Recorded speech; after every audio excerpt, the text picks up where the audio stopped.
कि भारत फिर से विश्व गुरु बने जा रहा है। लगभग आउटर पर खड़ा है। आउटर।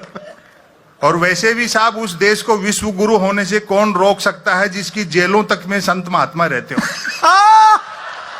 जिंदाबाद। हाँ।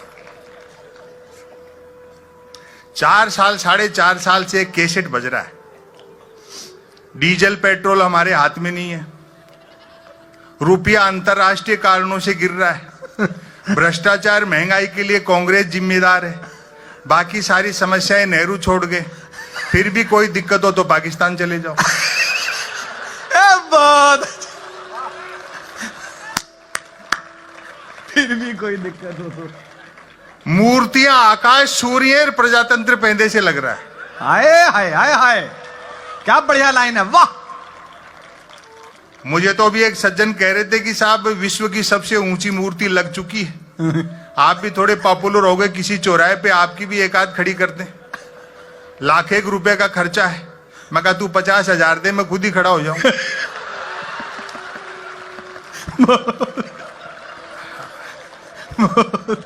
मेरे ये समझ में नहीं आई साहब कि नेहरू को छोटा करने से पटेल कैसे बड़े हो जाएं। वाह वाह वाह।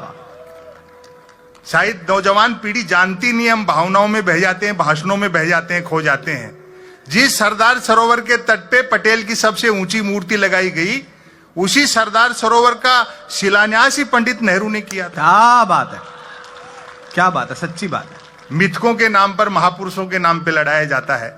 बीजेपी के एक बड़े नेता ने कह दिया कि बापू का आजादी के आंदोलन में कोई योगदान नहीं रहा। हमने उसका बुरा नहीं माना कि भाई हो सकता है खुद के बापू के लिए कह रहा।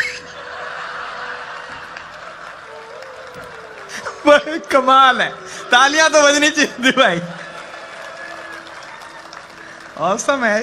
फिर इन्हीं की पार्टी के एक प्रदेश के स्वास्थ्य मंत्री ने कह दिया कि जब से नोटों पे गांधी का चित्र छपा है, नोटों की कीमत घट गई। यही भारतीय प्रजातंत्र की खूबसूरती है कि शारीरिक और मानसिक रूप से बीमार आदमी भी स्वास्थ्य मंत्री बनाए जा सकते हैं। अच्छा है, बहुत अच्छा। फिर पार्टी अध्यक्ष ने तो यह कह दिया कि गांधी का आजादी के उस गांधी जो है वो एक चतुर बनिया थे।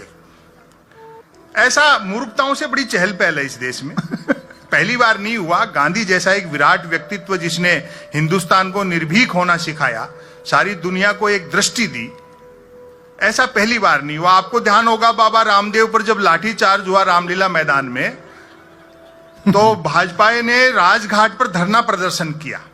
और आज की जो सुषमा स्वराज हैं विदेश मंत्री, हालांकि वो कितनी है तो आप भी जानते हो। हाँ, पिछले दिनों तो मिल गई थी, बड़ी दुखी थी, बोले जी हमें तो कोई भारत का विदेश मंत्री मानने को तैयार नहीं, मोहर हमारे नाम की और घूम कोई और रहा है।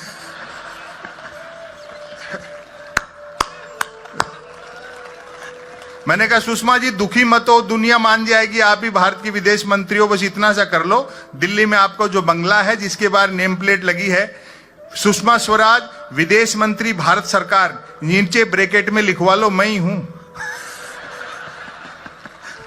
तो आपको ध्यान होगा राजघाट पर भाजपा ने धरना प्रदर्शन किया तो सुषमा स्वराज जी ने उसमें डांस किया और व्यंग पर आपकी तालियां उठे। बहुत अच्छा आप सुन रहे हो, तबीयत प्रसन्न हो गई। सुषमा स्वराज का राजघाट पर डांस देखकर मेरे ख्याल गांधी जी ने भी सिर पीट लिया होगा कि यार मैंने अंग्रेजों से लड़ाई स्वराज के लिए लड़ी थी, सुषमा स्वराज के लिए लड़ी थी। अच्छा, अभी 3 स्टेट में जैसा बताया बीजेपी हार गई, तो भक्तों ने हर चैनल बदल बदल के देखा, कहीं तो जीत रही, उनको तसल्ली नहीं हो रही थी। लेकिन जब जी न्यूज पर हार गई, जिंदाबाद, तो सबको मानना पड़ा भाई अब हार गई। मीडिया की क्या स्थिति है। मैं समय की अपनी सीमाएं हैं जी। कुमार विश्वास को आपको सुनना है। हाँ, मुझे मालूम है अब तो मेरे से वो वाजपेयी भी कह रहे हैं आप तो बोलो।